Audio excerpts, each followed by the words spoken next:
नमस्कार दोस्तों, एक बार फिर से आप सभी दोस्तों का आपके अपने YouTube चैनल UNVDV पर बहुत बहुत स्वागत है। दोस्तों, दिन भर के मुख्य समाचार हैं, बड़ी खबरें हैं, फटाफट अंदाज में आगे इसी वीडियो में जानेंगे।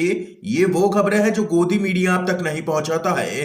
तो वहीं दोस्तों, खबरों की तरफ बढ़ने से पहले आप लोगों से एक छोटा सा निवेदन है कि अगर आप लोग भी यूपी के आगामी विधानसभा चुनाव में सत्ता परिवर्तन की लहर को देखते हैं और बीजेपी की हार होते हुए देखते हैं तो अभी इस वीडियो को लाइक कीजिएगा, चैनल को फ्री में सब्सक्राइब करके बेल के आइकन को जरूर दबाइएगा दोस्तों, और कमेंट बॉक्स में कमेंट करना बिल्कुल भी मत भूलिएगा।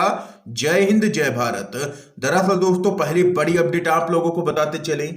बैलेट से चुनाव होते ही कांग्रेस की जबरदस्त जीत, भाजपा को लगा है तगड़ा झटका। आप लोगों को दोस्तों बताते चले, छत्तीसगढ़ के 15 नगरीय निकायों में हुए चुनाव की मतगणना हो रही है। करीब 2000 कर्मचारी 600 मेजों पर वोटों की गिनती लगातार कर रहे हैं। इसी गिनती से 1393 उम्मीदवारों के भाग्य का फैसला हो जाएगा। इसके लिए 29 मतगणना केंद्र भी बनाए गए हैं। और वहीं इसके साथ ही दोस्तों आप लोगों को बताते चले, भाजपा के अभेद किले में कांग्रेस ने सेंध लगा दी है। नगर पंचायत प्रेम नगर की गिनती पूरी हो चुकी है। 15 वार्डों में से 11 पर कांग्रेस ने कब्जा किया है, 2 पर भाजपा जीती है, जबकि 2 वार्डों में निर्दलीय प्रत्याशियों ने जीत दर्ज की है। और इसके साथ ही कई जगहों से खबर सामने निकल के आ रही है कि भाजपा की करारी हार होती हुई नजर आ रही है इस चुनाव में। दोस्तों, एक और बड़ी खबर आप लोगों को बताते चले, कभी भी हो सकता है 5 राज्यों के विधानसभा चुनाव की तारीखों का ऐलान। यूपी के दौरे पर आई है चुनाव आयोग की टीम। आप लोगों को दोस्तों बताते चले, उत्तर प्रदेश में अगले साल की शुरुआत में होने वाले विधानसभा चुनाव की रणभेरी कभी भी बज सकती है। यूपी चुनाव की तारीखों का ऐलान जल्द ही होने वाला है, क्योंकि चुनाव आयोग ने तैयारियां लगभग पूरी कर ली हैं और अब केवल समीक्षा करना बाकी है। इसके लिए चुनाव आयोग की टीम उत्तर प्रदेश के दौरे पर है और चुनाव आयोग की तरफ से कभी भी यहां पर 5 राज्यों के विधानसभा चुनावों के लिए तारीखों का ऐलान किया जा सकता है। इसके साथ ही दोस्तों एक और बड़ी खबर आप लोगों को बताते चले, मोदी सरकार के राज में राजनीतिक विरोधियों पर मुकदमों की बाढ़। रिपोर्ट में हुआ है बड़ा खुलासा, मचा हड़कंप। आप लोगों को बताते चले, मोदी सरकार पर यह आरोप लगता रहा है कि वह अपने विरोधियों के खिलाफ केंद्रीय जांच एजेंसियों का लगातार गलत इस्तेमाल करती है। बीते कुछ सालों में ऐसे कई लोग हैं जिन्हें सरकार का विरोध करने का खामियाजा उठाना पड़ा है, लेकिन एनडीटीवी की एक रिपोर्ट कहती है कि 2014 में, यानी जब से केंद्र में मोदी सरकार सत्ता में आई है, बीजेपी के राजनीतिक विरोधियों पर मुकदमों की बाढ़ सी आ गई है। रिपोर्ट के मुताबिक 2014 के बाद से 570 लोग ऐसे हैं जो जांच एजेंसियों के लगातार निशाने पर रहे हैं। कुछ मामलों में तो संबंधित शख्स के परिजनों तक भी ये एजेंसियां पहुंची हैं। इन एजेंसियों में सीबीआई, ईडी और इनकम टैक्स शामिल है, जबकि लोगों में गैर एनडीए दलों के राजनेता, एक्टिविस्ट, वकील, स्वतंत्र मीडिया हाउस, पत्रकार, फिल्म जगत से जुड़े लोग और सरकारी अफसर भी शामिल हैं। ये यहां पर रिपोर्ट में बड़ा खुलासा हुआ है। लगातार मोदी सरकार केंद्रीय जांच एजेंसियों का यहां पर दुरुपयोग कर रही है। इस खबर पर आप लोगों की क्या कुछ राय है, जरूर बताइएगा कमेंट बॉक्स में। अगली खबर बताते चले आप लोगों को, पंजाब से दोस्तों बड़ी खबर सामने निकल के आ रही है। लुधियाना जिला अदालत में हुआ है धमाका, बम फटने की अफवाह से मची है भगदड़। आप लोगों को दोस्तों बताते चले, पंजाब के लुधियाना से बड़ी खबर सामने निकल के आ रही है। लुधियाना के कोर्ट कॉम्प्लेक्स में एक धमाका हुआ है। इसके बाद वहां पर भगदड़ सी मच गई, लोग इधर उधर भागने लगे। कोर्ट में हर तरफ अफरा तफरी मच गई, किसी को समझ में नहीं आ रहा था कि आखिर धमाका कैसे हुआ। और वहीं घटना की जानकारी मिलते ही मौके पर पुलिस पहुंची है। खबर के अनुसार इस घटना में एक शख्स की मौत हो गई है और वहीं कई लोग यहां पर जख्मी बताए जा रहे हैं। यह खबर सामने निकल के आई लुधियाना से। एक और अपडेट बताते चले दोस्तों, पीएम मोदी की जनसभा में सांसद हेमा मालिनी के साथ हुई है धक्का मुक्की, रो पड़ी है हेमा मालिनी। आप लोगों को दोस्तों बताते चले, पीएम मोदी के मंच से उतरते ही परेड मैदान में भगदड़ की स्थिति बन गई। कुछ ही पल में पूरा मैदान खाली हो गया। खास यहाँ की व्यवस्था में लगे अफसर भी गायब हो गए और वहीं इसका नतीजा रहा कि धक्का मुक्की की शिकार सांसद हेमा मालिनी रो पड़ी। प्रधानमंत्री के जाने के बाद हेमा मालिनी भी निकलने लगी, लेकिन गेट पर खड़े लोगों ने उन्हें घेर लिया। उनके साथ यहाँ पर धक्का मुक्की की गई, जिसके बाद वो रोने लगी बीच सभा में ही। और वहीं इसके बाद यहां पर मौजूद सिविल डिफेंस के सदस्य के सुरक्षा कर्मियों की मदद से हेमा मालिनी को वहां से निकाला गया। इसके साथ ही दोस्तों एक और बड़ी खबर आप लोगों को बताते चलें, महाराष्ट्र में अयोध्या जैसा मामला, मंदिर की जमीन को बीजेपी नेताओं ने किया है हड़पने का काम। नवाब मलिक का बड़ा आरोप आप लोगों को दोस्तों बताते चले। देश में बीजेपी नेताओं और विधायकों पर मंदिर के नाम पर लूट के गंभीर आरोप लगातार लग रहे हैं। अयोध्या के बाद महाराष्ट्र में बीजेपी नेताओं पर मंदिरों की जमीनों को हड़पने का आरोप लगा है।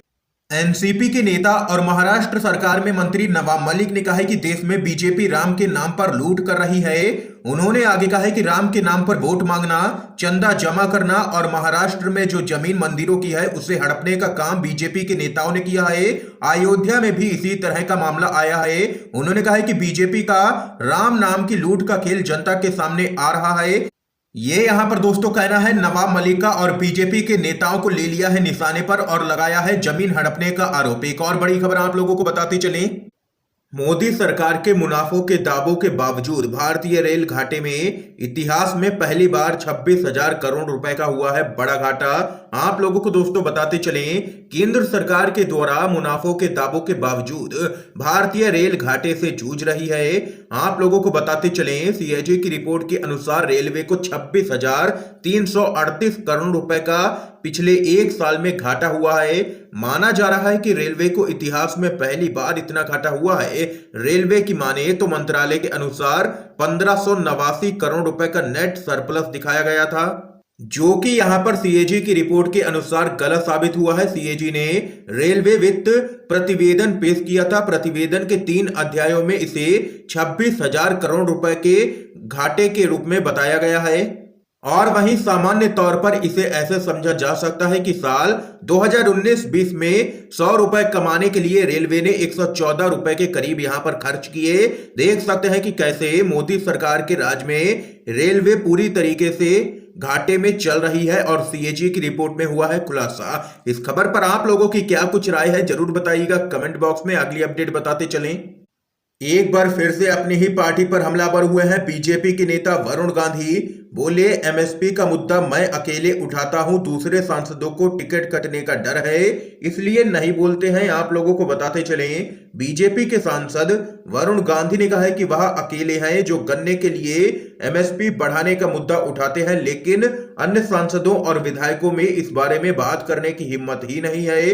उन्होंने कहा है कि उनकी पार्टी के सहयोगी ऐसे मुद्दे नहीं उठाते क्योंकि उन्हें डर है कि उन्हें अगले यहां पर चुनाव में टिकट नहीं दिया जाएगा। वरुण गांधी ने आगे कहा है कि अगर जनप्रतिनिधियों ने लोगों की आवाज नहीं उठाई तो फिर कौन उठाएगा। मुझे चुनाव टिकट नहीं मिलने से कोई फर्क नहीं पड़ता। उन्होंने आगे कहा है कि मेरी मां ने निर्दलीय उम्मीदवार के रूप में भी चुनाव जीता है। मैं केवल सच बोलूंगा चाहे सरकार आए या जाए। ये यहां पर वरुण गांधी ने एक बार फिर से अपनी ही सरकार को घेरा है जबरदस्त तरीके से। एक और बड़ी खबर आप लोगों को बताते चलें। महिला सुरक्षा पर पीएम मोदी का दावा झूठा है। एनसीआरबी की रिपोर्ट में हुआ है खुलासा। महिलाओं के खिलाफ सबसे ज्यादा अपराध यूपी में ही। आप लोगों को बताते चलें, पीएम मोदी लगातार यूपी के अंदर सुशासन के दावे करते हैं और कहते हैं कि यूपी की सत्ता में गुंडों की हनक हुआ करती थी। और वहीं प्रधानमंत्री मोदी आगे कहते हैं कि योगी जी ने गुंडों को सही जगह पर पहुंचाया है। आज यूपी में सुरक्षा भी है और अधिकार भी है। ये तो हुआ प्रधानमंत्री का दावा, लेकिन इन दावों की हकीकत क्या है आइए आपको आंकड़े बताते हैं। पीएम मोदी का ये दावा यहां पर कोरा झूठ है क्योंकि योगी सरकार में महिलाएं ज्यादा असुरक्षित हुई हैं। महिलाओं के साथ होने वाले क्राइम के मामले में उत्तर प्रदेश टॉप पर है। केंद्र सरकार की एजेंसी एनसीआरबी के मुताबिक महिलाओं के खिलाफ सबसे ज्यादा क्राइम उत्तर प्रदेश में ही किए जा रहे हैं। साल 2020 में महिलाओं के खिलाफ होने वाले अपराध के 49,385 मामले दर्ज किए गए। यहां पर देख सकते हैं कि यूपी में लगातार अपराध दिन पर दिन बढ़ता ही जा रहा है और यहां पर जिसको लेकर के एनसीआरबी ने रिपोर्ट जारी की है। और यूपी चुनाव से पहले योगी सरकार चौतरफा इस पूरे मामले पर घिरती हुई नजर आ रही है विपक्ष के द्वारा। ये यहां पर दोस्तों इस समय की आज की सभी बड़ी खबरें थी जो हमने आप लोगों तक पहुंचाई हैं UNVDV के माध्यम से। अगर आप लोगों को ये वीडियो पसंद आया हो तो इस वीडियो को लाइक कीजिएगा, ज्यादा से ज्यादा इस वीडियो को शेयर कीजिएगा ताकि आप सभी के दोस्त भी इन मुख्य समाचारों को जान सकें। वीडियो देखने के लिए दोस्तों आप सभी का बहुत बहुत धन्यवाद।